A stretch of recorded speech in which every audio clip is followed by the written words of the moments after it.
Assalamualaikum warahmatullahi wabarakatuh. Perkenalkan, nama saya Daniel Syarafina Mahsun. Saya adalah mahasiswi program Magister Sains Akuntansi, Fakultas Ekonomika dan Bisnis, Universitas Gadjah Mada.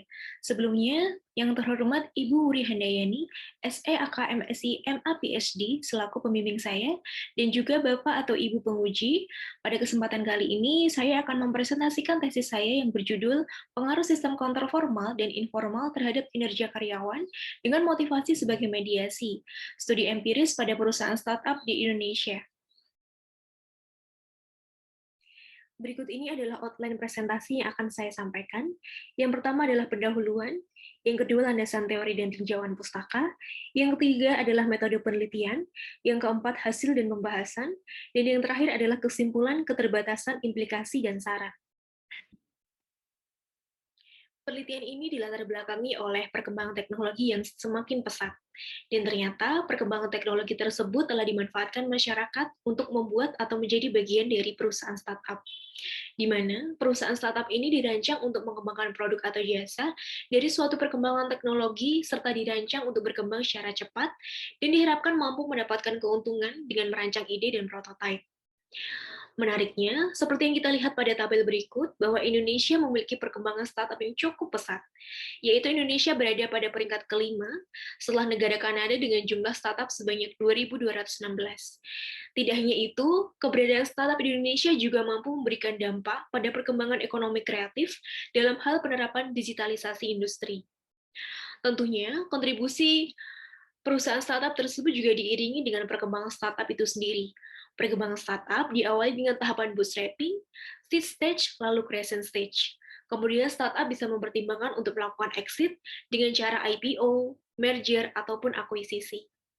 Adapun dapat kita lihat pada tabel di bawah, bahwa aspek paling penting dari setiap perkembangan startup, mulai dari tahapan pra-peluncuran hingga exit, yaitu aspek tim atau sumber daya manusia. Namun, ternyata di samping perkembangan startup yang memiliki perkembangan cukup pesat, khususnya pada Indonesia, ternyata perusahaan startup memiliki prosentase kegagalan sangat tinggi. Hal ini juga didukung oleh beberapa data, baik data secara nasional maupun global. Bahkan tidak sedikit perusahaan startup yang gagal meskipun telah mendapatkan pendanaan dari venture capital. Kegagalan ini berdampak pada hilangnya kesempatan perusahaan startup untuk berkontribusi dalam memajukan ekonomi kreatif di Indonesia. Data menunjukkan bahwa persentase kegagalan terbesar dikarenakan produk atau jasa yang dihasilkan tidak dibutuhkan oleh pasar. Data mengenai kegagalan ini juga sejalan dengan penentuan peringkat startup di dunia, yang menentukan peringkatnya berdasarkan respon masyarakat atas produk atau jasa yang dihasilkan atau yang disebut dengan fans engagement. Dalam hal ini, dapat diketahui bahwa faktor respon konsumen sangat penting bagi keberlangsungan perusahaan startup. Oleh sebab itu, ada pun upaya perusahaan startup untuk mengatasi hal ini, yaitu dengan cara menerapkan strategi Lean Startup, di mana strategi ini berfokus pada menciptakan produk atau jasa yang dibutuhkan oleh masyarakat dengan cepat. Tentunya strategi ini membutuhkan sumber daya manusia yang mendukung. Untuk memastikan bahwa sumber daya manusia pada perusahaan startup tersebut sesuai dengan tujuan perusahaan, maka perusahaan startup mengadopsi sistem kontrol, baik secara formal maupun informal. Hal ini dikarenakan organisasi saat ini tidak hanya membutuhkan informasi untuk pengambilan keputusan saja, melainkan juga dibutuhkan pengendalian perilaku manusia melalui mekanisme kontrol formal dan informal untuk mencapai tujuan bersama. Penelitian ini mengkategorikan sistem kontrol formal dan informal berdasarkan sistem kontrol formal dan informal yang telah disajikan oleh merchant dan funder state, yaitu sistem kontrol formal terbagi menjadi dua, yaitu kontrol personal dan juga kontrol budaya, lalu sistem kontrol formal terbagi menjadi dua, yaitu sistem kontrol tindakan dan juga kontrol hasil. Keberadaan sistem kontrol formal dan informal, sebagaimana dijelaskan sebelumnya di perusahaan startup, secara tidak langsung berpengaruh pada kinerja sumber daya manusia. Keberhasilan sistem kontrol formal dan informal dalam meningkatkan kinerja sumber daya manusia ini didukung oleh adanya faktor motivasi pada karyawan untuk mengerjakan tanggung jawabnya secara maksimal.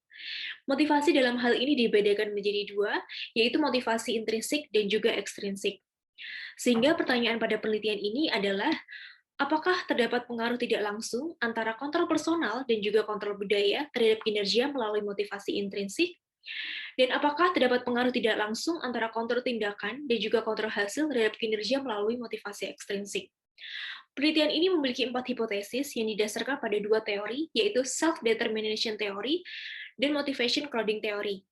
Self-determination theory dan motivation crowding theory ini merupakan teori yang berhubungan dengan motivasi dan juga kinerja.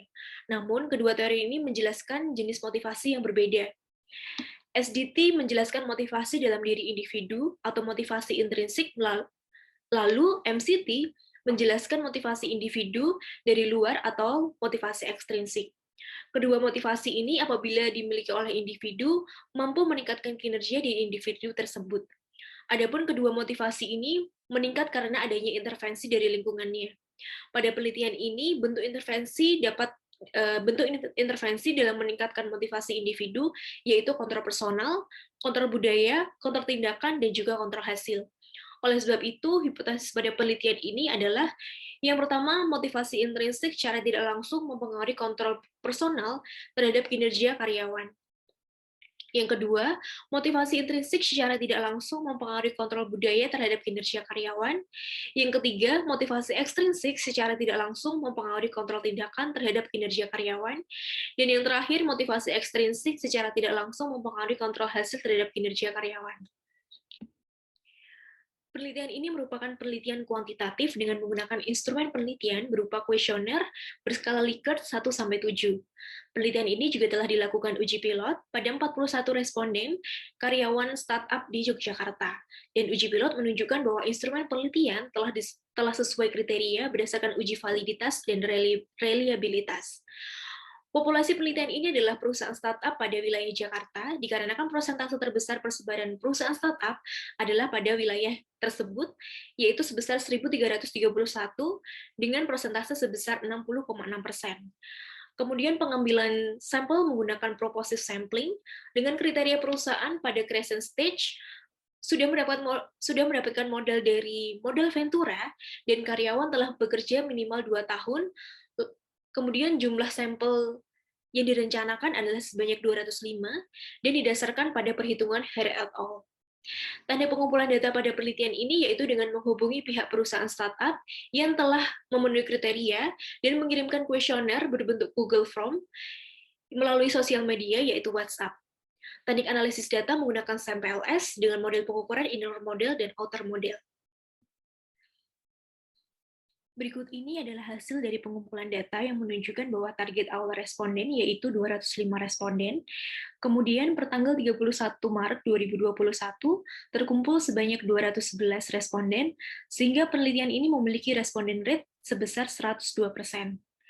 Dengan persebaran antara lain, responden berdasarkan jenis industri memiliki persentase terbanyak yaitu pada jenis industri e-commerce. Kemudian berdasarkan jabatan, 91% responden merupakan sumber daya manusia perusahaan startup pada level karyawan atau officer. Dan berdasarkan masa kerja, sebagian besar responden memiliki masa kerja selama 2 tahun. Berikut ini adalah hasil model pengukuran yang menunjukkan secara pengujian reliabilitas, nilai komposite reliability dan Cronbach alpha, masing-masing konstruk memiliki nilai lebih dari 0,7. Dengan demikian, berdasarkan hasil tersebut dapat disimpulkan bahwa semua konstruk pada penelitian ini adalah reliable. Kemudian pengujian validitas diskriminan menunjukkan nilai akar kuadrat AV dari masing-masing konstruk lebih besar apabila dibandingkan dengan nilai korelasi antar masing-masing konstruk. Dengan demikian, uji validitas diskriminan untuk setiap konstruk telah memenuhi syarat dan valid secara diskriminan. Sementara itu, pengujian validitas konvergen menunjukkan bahwa indikator dari masing-masing variabel memiliki pergerakan yang mirip dan mengelompok dalam satu konstruk. Seluruh indikator memiliki faktor loading lebih dari 0,7. Hal ini menunjukkan bahwa masing-masing indikator telah memenuhi syarat. Dengan demikian, hasil pengujian untuk validitas konvergen yaitu valid. Berikut ini merupakan hasil pengujian langsung dan tidak langsung, yang menunjukkan bahwa kontrol personal dan kontrol budaya tidak berpengaruh langsung terhadap kinerja. Lalu, kontrol tindakan tidak berpengaruh langsung terhadap motivasi ekstrinsik. Sementara itu, hubungan variabel lain berpengaruh langsung. Hal ini menunjukkan bahwa penerapan kontrol personal seperti program pelatihan dan pembelajaran tidak berpengaruh langsung pada kinerja individu. Kemudian, penerapan kontrol budaya seperti adanya nilai-nilai perusahaan tidak berpengaruh langsung terhadap kinerja.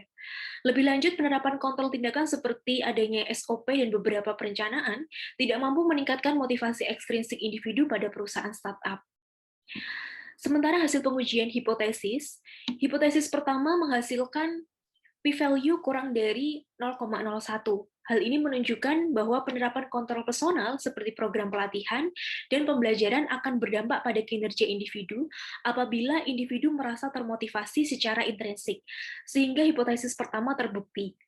Selanjutnya, hasil pengujian hipotesis kedua menghasilkan p-value kurang dari 0,01. Hal ini menunjukkan bahwa penerapan kontrol budaya seperti adanya nilai-nilai yang diterapkan pada perusahaan akan berdampak pada kinerja individu apabila individu merasa termotivasi secara intrinsik, sehingga hipotesis kedua terbukti.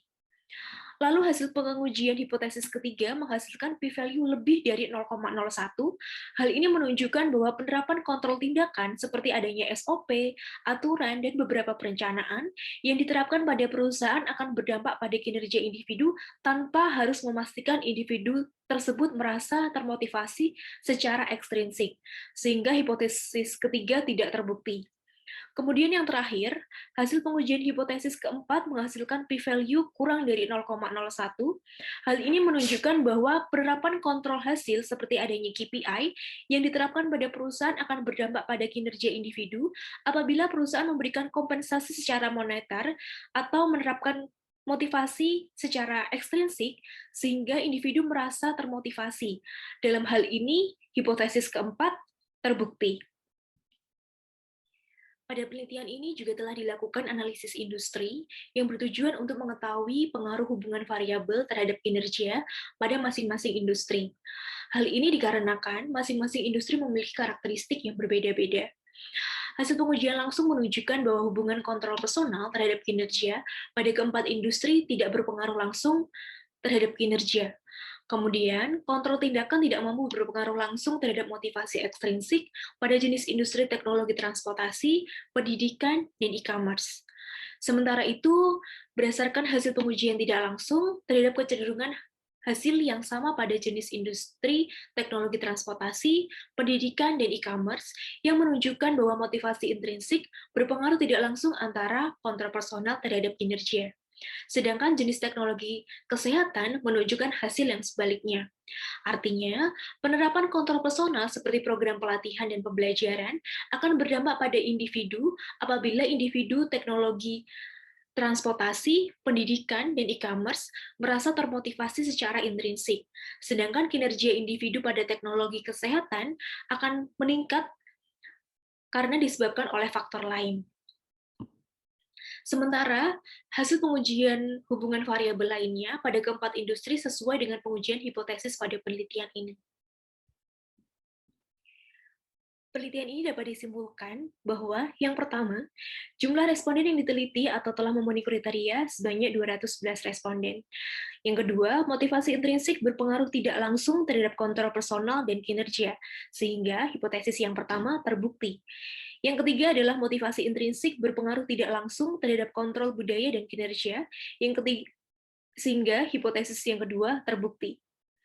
Yang keempat, motivasi ekstrinsik tidak berpengaruh tidak langsung terhadap kontrol tindakan dan kinerja, sehingga hipotesis yang ketiga tidak terbukti. Dan yang terakhir, motivasi ekstrinsik berpengaruh tidak langsung terhadap kontrol hasil dan kinerja, sehingga hipotesis yang keempat terbukti. Adapun hasil penelitian ini memiliki implikasi yang ditujukan pada pelaku perusahaan startup, antara lain, yang pertama, perusahaan startup dapat memaksimalkan pengadopsian sistem kontrol personal seperti mengadakan program pelatihan dan employer branding untuk menemukan sumber daya manusia yang memiliki kompetensi yang dibutuhkan oleh perusahaan. Yang kedua adalah perusahaan startup juga dapat memaksimalkan pengadopsian sistem kontrol budaya dengan menerapkan nilai-nilai yang menjadi karakter tersendiri bagi perusahaan untuk mencapai tujuan serta memastikan bahwa sumber daya manusia pada perusahaan tersebut telah memahami dan menerapkan nilai-nilai yang ada. Dan yang ketiga, perusahaan startup dapat secara konsisten menerapkan aturan dan perencanaannya yang telah dirancang untuk menghasilkan kinerja yang efektif dan efisien.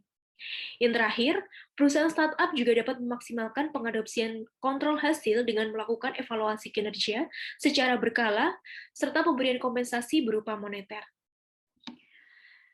Adapun penelitian ini memiliki beberapa keterbatasan, yaitu yang pertama, penelitian ini memiliki keterbatasan waktu, sehingga responden yang didapatkan sebanyak 211. Meskipun jumlah tersebut telah memenuhi kriteria pengambilan sampel menurut Hare et al. Tahun 2016, namun jumlah tersebut merupakan jumlah minimal yang ditetapkan. Yang kedua, penelitian ini memiliki jumlah responden berdasarkan jenis industri yang tidak tersebar secara merata, sehingga penelitian ini memiliki keterbatasan untuk menggali responden lebih dalam terhadap realita berdasarkan jenis industrinya. Dan yang ketiga, penelitian ini hanya dilakukan pada perusahaan startup pada wilayah Jakarta yang memiliki persentase sebesar 60,6%, sehingga penelitian ini memiliki keterbatasan untuk mendapatkan informasi dari responden perusahaan startup pada wilayah lainnya yang memiliki kinerja sama baiknya atau lebih baik. Selain itu, saran dari penelitian ini yang pertama adalah bagi pelaku perusahaan startup, yaitu perusahaan startup dapat memfasilitasi pertumbuhannya dengan pengadopsian sistem kontrol formal dan informal yang disesuaikan dengan kebutuhannya. Kemudian yang kedua adalah bagi peneliti selanjutnya. Yang pertama, peneliti selanjutnya dapat mengidentifikasi perbedaan sistem kontrol dengan venture capital dan non-venture capital. Apakah akan mempengaruhi kinerja atau tidak? Kemudian yang kedua, peneliti selanjutnya dapat mengkombinasikan metode kuantitatif dan kualitatif serta menambah jumlah responden. Dan yang ketiga, peneliti selanjutnya dapat menggunakan objek penelitian dengan jenis industri perusahaan startup yang lebih spesifik. Demikian presentasi tesis ini saya sampaikan. Semoga dapat memberikan kesan dan melengkapi kebutuhan informasi. Terima kasih. Wassalamualaikum warahmatullahi wabarakatuh.